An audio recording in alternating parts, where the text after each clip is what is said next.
MSME units పై దీని యొక్క ప్రభావం అయితే కనిపిస్తుంది. రైట్ పవన్ గారు, సో ఇప్పటివరకు అయితే వచ్చిన ప్రాబ్లం ఏమీ లేదు, అంతా మనం సేఫ్ పీరియడ్లోనే ఉన్నామని అంటున్నారు. బట్ హోటల్ రంగం ఇప్పటికే కాస్త ఇంకా ఒత్తిడిలో ఉంది అని చెబుతున్నారు. ఈ పరిస్థితి కనుక ఇలాగే కొనసాగితే ఈ చిన్న వ్యాపారస్తులపైన ఎలాంటి ప్రభావం చూపే అవకాశం ఉంటుందంటారు? ఇది ఇందాక సార్ అన్నట్టు గవర్నమెంట్ ఒక క్లారిటీ ఇస్తే బెటర్ అండి. మా దగ్గర ఇంత నిల్వలు ఉన్నాయి, ఇంతవరకు ఇబ్బంది రాదు అన్నది. ఆ స్టేట్మెంట్ కోసం అందరూ వెయిట్ చేస్తారు. ప్రాబ్లం అయితే లేదు అన్నారు, కానీ ఇంత నిల్వలు ఉన్నాయనే విషయాన్ని వెల్లడించాలి. అది ఒక క్లారిటీ ఇస్తే ఒకవేళ స్టేట్ మినిస్ట్రీ అవ్వచ్చు, సెంట్రల్ మినిస్ట్రీ అవ్వచ్చు, దానికి ఒక ప్రాపర్ గైడ్ లైన్స్ గానీ ప్రెస్ నోట్ గానీ రిలీజ్ చేస్తే అందరికి అదంతా ఈ పానిక్ సిచ్యుయేషన్ అనేది పోద్దండి ఫస్ట్. అది దానికి ఎందుకంటే మేము ఏజెన్సీస్ మాట్లాడుతున్నప్పుడు వాళ్ళు చెప్పేది ఏంటంటే ఇది ఫిల్లింగ్ అన్నది అవుతుందండి, ఫిల్లింగ్ అయినంత వరకు మీకు ఎటువంటి ఇబ్బంది మీకు ఎవరికి హోటల్స్ కి అంత సప్లై అన్నది ఆగదు అని చెప్తున్నారండి. ఇంకా అవుతున్నప్పుడు మేము అది చెక్ చేసుకుంటున్నాం, అది ఫిల్లింగ్ అవుతుందా లేదా అన్నది. అది అవుతుంది అన్నప్పుడు ఇంకా ఆ ఇబ్బందే లేదండి. యాక్చువల్లీ నిన్న రాత్రి కూడా ఫిల్లింగ్ జరిగిందన్న ఇన్ఫర్మేషన్ మేము క్లియర్ గా తెలుసుకున్నాం. ఇది మా రీజన్ సంబంధించి. ఇంకా అలాంటప్పుడు ఇంకా ఇబ్బంది ఏముంటదండి మాకు సప్లై పరంగా. ఒకవేళ ఆగినా కూడా నేను ఇందాక మీకు చెప్పినట్టు ఈజీగా 5 to 7 days వరకు వాళ్ళు ఉన్న స్టాక్, ఎగ్జిస్టింగ్ స్టాక్ ఏజెన్సీస్ అందరూ కూడా సప్లై చేయగలరు హోటల్స్ కి. అంటే ఇప్పుడు మీరు కూడా ఈ గ్యాస్ కొంచెం మనకు తగ్గుతుందేమో, సరఫరా తగ్గుతుందేమో అన్న న్యూస్ వచ్చిన తర్వాత మీరంతా కూడా కొంచెం అలర్ట్ అయ్యారా? కాస్త అంటే అలర్ట్ అయ్యామండి. బట్ ఏంటంటే చాలా హోటల్స్ చాలా మంది ఎక్కువ తీసుకోవడానికి అవన్నీ ప్రయత్నించారు. బట్ ఏంటంటే అలా ఇవ్వలేదండి ఎవరు. వాళ్ళు ఖాళీ రీఫిల్లే చేస్తున్నారండి. యాక్చువల్లీ అక్రాస్ ద సిటీ, నేను వైజాగ్ సంబంధించి మాట్లాడుతున్నాను. వాళ్ళు ఎందుకంటే ఎన్ని ఖాళీ సిలిండర్స్ ఇస్తున్నారో అవే ఇస్తున్నారు, ఎక్స్ట్రా అన్నది ఇవ్వట్లేదు యాక్చువల్. అది కూడా మంచిదే, ఎందుకంటే కొంతమంది ఎందుకంటే మాకు ఫంక్షన్స్ ఉన్నాయి ఇవన్నీ అని తీసుకోవడం అడిగారని కూడా నాకు కొంతమంది నేను ఏజెన్సీస్ తో మాట్లాడినప్పుడు చెప్పారు, గ్యాస్ ఏజెన్సీస్ తో. అలా అని మేము ఇవ్వట్లేదు సార్ అది అలాగా. ఎందుకంటే వాళ్ళు అవసరం ఉన్న ఖాళీ ఇస్తున్నవి రీఫిల్ చేస్తున్నారండి. ప్రస్తుతానికి అయితే అలా నడుస్తుందండి ఇది. రైట్ మస్తాన్ గారు, అంతర్జాతీయ యుద్ధాలు నేరుగా భారత వంటింటిపైనే ఎక్కువగా ప్రభావం చూపిస్తుంది అంటారా? ఎందుకంటే ఎప్పుడు ఎక్కడ యుద్ధాలు జరిగినప్పటికీ కూడా ఫస్ట్ వచ్చేది వంటింట్లో ఉన్న గ్యాస్ పైన భారం అంతా కూడా పడుతుంది కదా. అంటే భారతదేశం కాదండి, పాకిస్తాన్ లో ఇంకా పరిస్థితి అధ్వానంగా. అవునవును, వాళ్ళు ఇంకా ముందు చూపుతూ లేదు కదా. మన ఇంట్లో ఇంకా కొంతవరకు బాగానే ఉన్నాం రకంగా. ఇప్పుడు వాస్తవం ఏంటంటే బుకింగ్ వ్యవధి 20 రోజులు, 21 రోజుల నుంచి 25 పెంచాం కదా. అవును, రేట్ ఏమో 60 రూపాయలు దీని మీద, 115 రూపాయలు దాన్ని పెంచాం కదా. ఇప్పుడు ఏవైతే ఆయిల్ కంపెనీలు ఉన్నాయో వాటి ప్రొడక్షన్ 10% పెంచమన్నారు కదా. సో ఇవేంటంటే ముందు చూపుతో కొన్ని ప్రభుత్వం జాగ్రత్తలు తీసుకుంటున్నప్పటికీ కూడా ఇది స్ప్రెడ్ అయిపోయి ఈ ఎవరైతే ఈ బ్లాక్ మార్కెట్ ఇంకెవరైతే ఉన్నారో వాళ్ళ పబ్బం గడుపుకుంటారు. ఇదిగో అదిగో ఏదో కొరత వచ్చేస్తుందనే క్రియేషన్ చేస్తారు. అంటే బుకింగ్ పెంచారు, ఇదిగో గ్యాస్ చూసారా రేటు పెరిగింది. సో ఇవన్నీ కూడా ఆటోమేటిక్ గా వస్తాయి. ఖచ్చితంగా యుద్ధ ప్రభావం మన మీదే ఉంది. అసలు యుద్ధంతో సంబంధం ఇప్పుడు మాక్సిమం 10 దేశాలండి. అజర్బైజాన్ కూడా వచ్చింది కాబట్టి 11వ దేశం. ఇప్పుడు ఆ 3 వాళ్ళు దాడి చేస్తున్న ఇరాన్, అదేవిధంగా లెబనాన్, ఆ 4 దేశాలు కాక Qatar, Oman, Saudi Arabia, UAE, Kuwait, Iraq, ఆ పక్కన అజర్బైజాన్, ఆ 11 దేశాలే కదా. కానీ మరి మొత్తం అన్ని దేశాలు కూడా ఇంపాక్ట్ మొత్తం పడిపోతాం. ఎందుకంటే మొత్తం అక్కడి నుంచే రావాలి. అక్కడే అక్కడ ఆ జలసంధిని మూసేశారనేది పక్కన పెడితే అసలు ప్రొడక్షన్ కూడా ఆగిపోయింది. అవును, ఇప్పుడు మనం అనుకుంటున్న రష్యా 30 రోజుల వరకు కొనుక్కోవచ్చు అనుకుంటున్నా కూడా అవి ఎక్కడ ఉన్నాయి? అదే ట్రాన్స్పోర్టేషన్ లో ఉన్నాయి. అవి ఇక్కడికి రావాలి, మళ్ళీ వెనిజువేలా నుంచి రావాలన్నా కూడా టైం పడుతుంది, టేక్స్ టైం. సో మనకైతే కొరతకి ఇబ్బంది లేదు, కానీ అవి ఇక్కడికి రావడానికి అయితే కొంత టైం పట్టే అవకాశాలు ఉన్నాయి.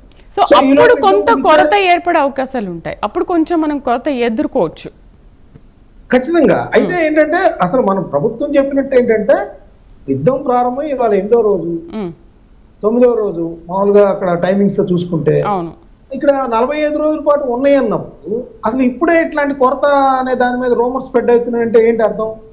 45 రోజులు ఉన్నాయని చెప్పి ప్రభుత్వం ప్రకటించినా కూడా ఈ రోజు ప్రధానమంత్రి గారు రివ్యూ చేయాల్సిన అవసరం, లేదంటే ఆ కంపెనీ ప్రతినిధులు పిలవటం, లేదంటే ఆ గ్యాస్ కానీ ఇంకొకటి వాడే ఇండస్ట్రీస్ ఏమన్నాయో అవన్నీ కూడా కొన్ని పరిమితులు విధించుకోమని చెప్పడం, సెల్ఫ్ నియంత్రణ చేసుకోమని చెప్పడం ఆ ప్రొడక్షన్ లో, ఇవన్నీ ఏంటంటే ముందు జాగ్రత్త చర్యలు. బాబు ఈ ప్రజల డొమెస్టిక్ అవసరాలకి ఇబ్బంది లేదు, అవి మేము కావాలని రేపు ఫ్యూచర్ లో మనందరం బాగుండాలని కొన్ని చర్యలు చేపడుతున్నాము. మీకు ఎటువంటి ఇంటికి గ్యాస్ అందించడంలో మాకు ఎటువంటి ఇబ్బంది లేదు, మీకు భరోసా ఇస్తున్నాం బాబు అని చెప్పేసి ప్రతి ప్రభుత్వంలో నుంచి వచ్చి చెప్పినప్పుడు ఏమైందంటే ఈ బ్లాక్ మార్కెట్ల ఆగడాలను అరికట్టచ్చు, ప్రజలకు భరోసా ఇవ్వచ్చు.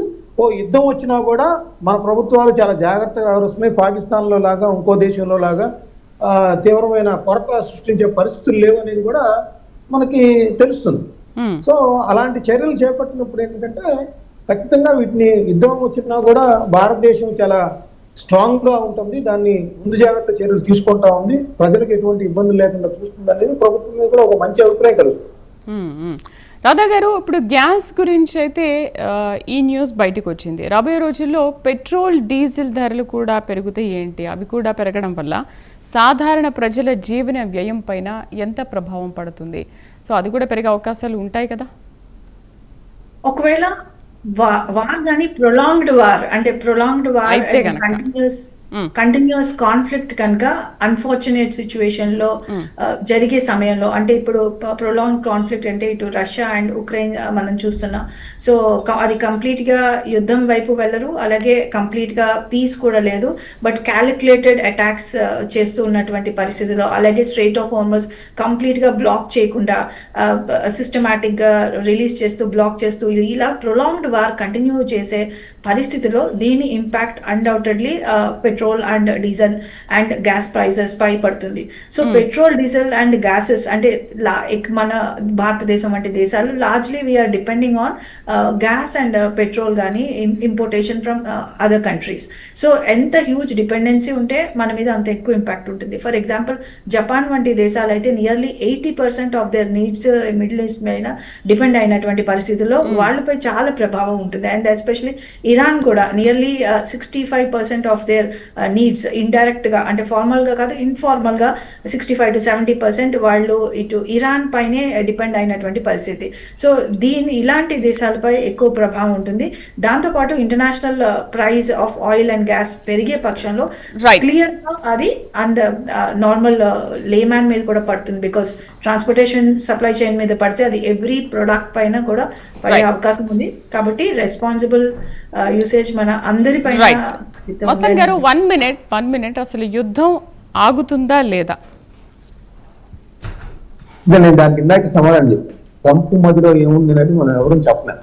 అంటే ఇప్పుడు హర్మూజ్ లో కనుక మేము ఆధీనంలోకి తీసుకుంటామని అంటున్నారు కదా, దాని మీద కాన్సన్ట్రేట్ చేస్తా ఉన్నారు. రెండోది ఏంటంటే ఇరాన్ ని కోలుకోలేని దెబ్బ, అంటే అసలు వాళ్ళు ఏదైతే డ్రోన్స్ కానీ లేదంటే క్షిపణులు కానీ వాళ్ళు మళ్ళీ ప్రయోగించలేని పరిస్థితికి తెచ్చిన తర్వాత, ఆ యురేనియం నిల్వలు స్వాధీనం చేసుకున్న తర్వాత వాళ్ళు దానికి సంబంధించి రెడీ చేస్తారు తప్పితే అప్పుడు దాకా ఆ యుద్ధం కొనసాగుతూ ఉంటది. అయితే మేడం గారు అన్నట్టు యుక్రెయిన్ యుద్ధం ఏంటంటే అది అమెరికా చేతుల్లోకి వెళ్ళిపోయింది. నాటో కూటమి కూడా అక్కడ వెనకాల ఆయుధాలు ఇస్తున్నారు కాబట్టి యాక్చువల్గా ఉక్రెయిన్ ఇంతకాలం యుద్ధం చేసే పరిస్థితి కూడా లేదు, దానికి సామర్థ్యం కూడా లేదు, దానికి నిధులు కూడా లేవు. వీళ్ళందరూ ఉన్నారు కాబట్టి అది ఎక్కువ రోజులు సంవత్సరాల తరబడి. ఇరాన్ అలా కాదు, ఇరాన్ ఒంటరి అయిపోయింది. కొత్త గొప్ప ఏదో శాటిలైట్ సపోర్ట్ లేదంటే కొన్ని లైట్ సపోర్ట్ చైనా నుంచి రష్యా నుంచి అందుతున్నాయి, కానీ ఆ అమెరికా ఉక్రెయిన్ కి చేసిన సాయం లాగా చైనాను రష్యా కనుక ఇరాన్ కి చేయగలిగితే మీరు అన్నట్టు ఒక సంవత్సరం బట్టి తీద్దాం.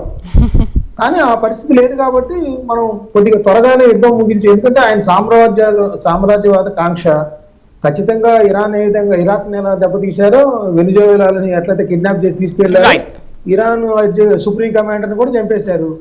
సో ఏ ప్రభుత్వాలు మాట్లాడలేని పరిస్థితి, ఏదో నామినల్ గా తూతు మంత్రంగా కేవలం ఖండించాయి కానీ సంతాప సందేశాలు ఇచ్చాయి కానీ ఒక ఇరాన్ కి మద్దతుగా ఒక దేశం కూడా ముందుకు వచ్చే పరిస్థితి లేదు.